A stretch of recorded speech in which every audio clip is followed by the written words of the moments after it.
Hi, Pastor Steve here in Visalia, California. We're having a lovely fall day. I hope wherever you are that you are safe and sound, especially those that are in Florida today. They have big storms coming. We are in the Gospel of Mark and we're now past the halfway point, and that means that we are headed toward Jerusalem with Jesus. And as he heads towards Jerusalem, the narrative written by Mark about his time with Jesus really focuses in on some disconcerting and difficult things for us to think about or to hear.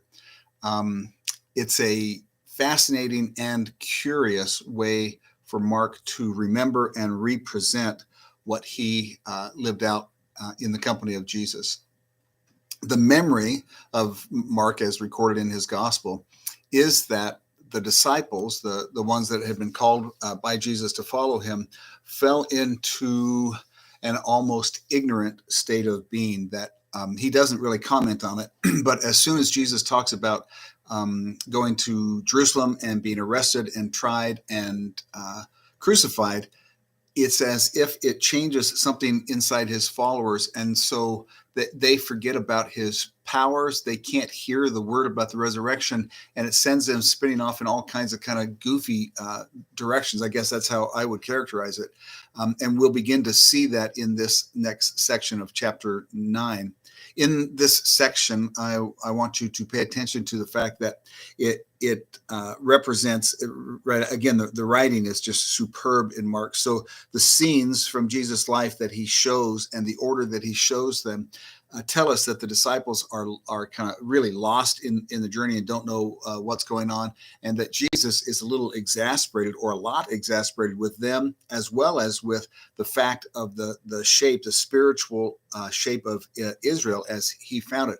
It's a disconcerting thing to see Jesus in effectively a bad mood and kind of calling people out, but that is a part of what Christ is. He's our Savior, but he is also our primary judge, and so he knows when we're being knuckleheads and when we are locked in, when we're faithful, and the times that we lapse. So Jesus was losing his patience with his followers and with the situation and with being in the world, and he's agitated.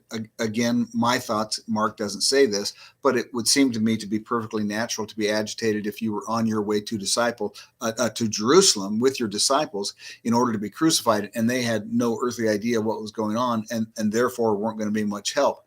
And there are people who think that Jesus had foreknowledge that they, in fact, weren't going to be any help, that Peter would deny that he ever knew Jesus, and that Judas would sell him out, and that the rest of them would effectively run for the hills or for the upper room. That's got to be a hard situation. And remember, we say about Jesus that he was fully human and that he's fully divine. And that's a very difficult part of Christianity. But what we see here is the fully divine part headed to Jerusalem to make the sacrifice that he has determined will allow believers to be free, and the fully human part reckoning with the physical pain, with the torture, with the embarrassment, with all that goes with being stripped of your power and mocked and put to death by somebody else. So both of those aspects that the church has discerned about Jesus of Nazareth are really present in these stories.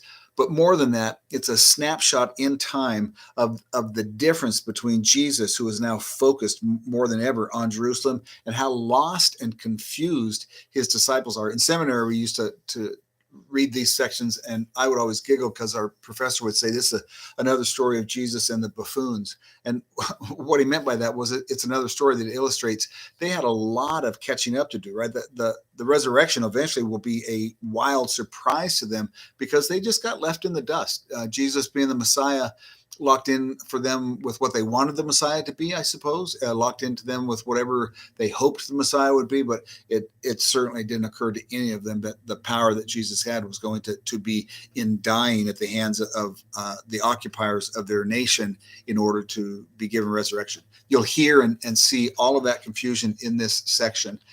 And again, we're taking more or less a literary look at Mark. So it is foreshadowing, maybe at its finest in the Gospel of Mark, it shows us a situation of confusion and doubt creeping in, and all kinds of stuff as the movement changes now with its focus on Jerusalem. And it also foreshadows how that's going to be overcome in time. So here is the narrative in Mark 9:14-38. When they came to the disciples, they saw a great crowd around them, and some scribes were arguing with them. So the disciples have been off without Jesus for whatever reason. When the whole crowd saw him, they were immediately overcome with awe, and they ran forward to greet him. And he asked them, "What are you arguing about with them?" Someone from the crowd answered him, "Teacher, I brought my son. He has a spirit that makes him unable to speak.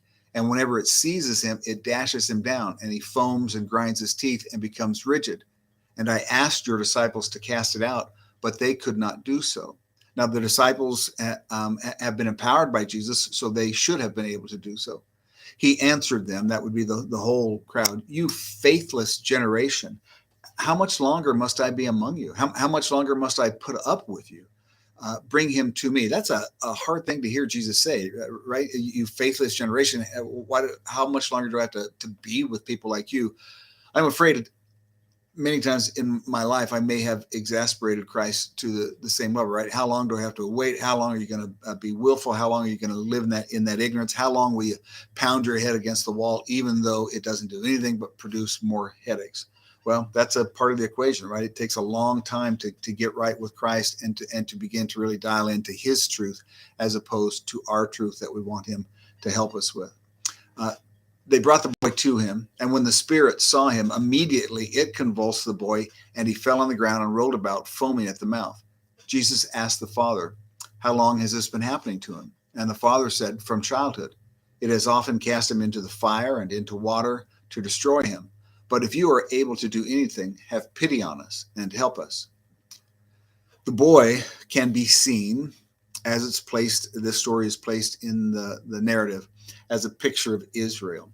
Constantly throughout the Old Testament, through the stories that we have, they're forever being thrown in the fire and possessed by stupidity and evil and being convulsed. Right, empire after empire has run roughshod over them. They've had good kings and bad kings. Really, the miracle story that occurred is placed in this section in this way because I think that Mark really wants us to understand when you're looking at this boy and it doesn't look like anybody can help him, you're looking at Israel, and more to the point, you're looking at you at some points in your life. Jesus said to the father, "If you are able, all things can be done for the one who believes." Immediately, the father of the child cried out, "I believe, help my unbelief." And there's the theme of this section, right? I believe, but help my unbelief. When Jesus saw that a crowd had come running, he rebuked the unclean spirit, saying to it, "You spirit that keeps this boy from speaking and hearing, I command you, come out of him and do not enter him again." After crying out and convulsing him terribly, it did come out, and the boy was like a corpse, so that most of them said, "He is dead." Again, foreshadowing of the death of Jesus and then the resurrection. Jesus took him by the hand and lifted him up, and he was able to stand. When he had entered the house, his disciples asked him privately, "Why could we not cast it out?" And Jesus said to them, "This kind can come out only through prayer." So these guys have been with Jesus for a while now, have traveled many a mile with him, have seen lots of miracles, have prayed with him, have seen him pray, and they're not astute enough to know you cast out demons through prayer. Again, Jesus and the buffoons, right? Jesus and the seriously deluded and confused and worldly followers of Jesus. Okay. They went on from there, and they passed through Galilee. And he did not want anyone to know it, for he was teaching his disciples, saying to them, "The Son of Man is to be betrayed into human hands, and they will kill him. And 3 days after being killed, he will rise again." But they did not understand what he was saying, and they were afraid to ask him. There's, right, again, the theme of this section and really of most of the narrative from this point on is that Jesus is very plain about the plan of God to sacrifice his son to forgive the sins of the world and to bring him back to resurrected life so that everybody can understand there is life after death. But they just cannot grasp it. And I laugh, right, because I have the whole narrative in front of me. I didn't have to live it out like they did. it's easy to understand why they would not naturally say, "Oh, of course, resurrection, you're going to come back from the dead." That happens all the time. It doesn't ever happen, right? And so their confusion and their ignorance really mirrors what I've experienced in my own life of faith, and I think most honest Christians who have a sense of self and a sense of propriety would understand. Been a lot of times when I have been that confused too. So this section then comes to its conclusion. Then they came to Capernaum, and when he was in the house, he asked them, "What were you arguing about on the way?" But they went silent, for on the way they had argued with one another who was the greatest.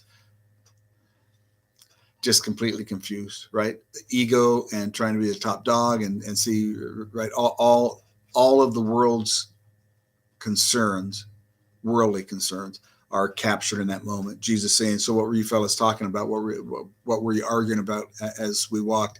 And they have to admit to him, or he knows, that they were arguing about who was better than the other person, just the polar opposite of the gospel message. This section ends this way then. He sat down, called the 12, and said to them, "Whoever wants to be first must be last of all and servant of all."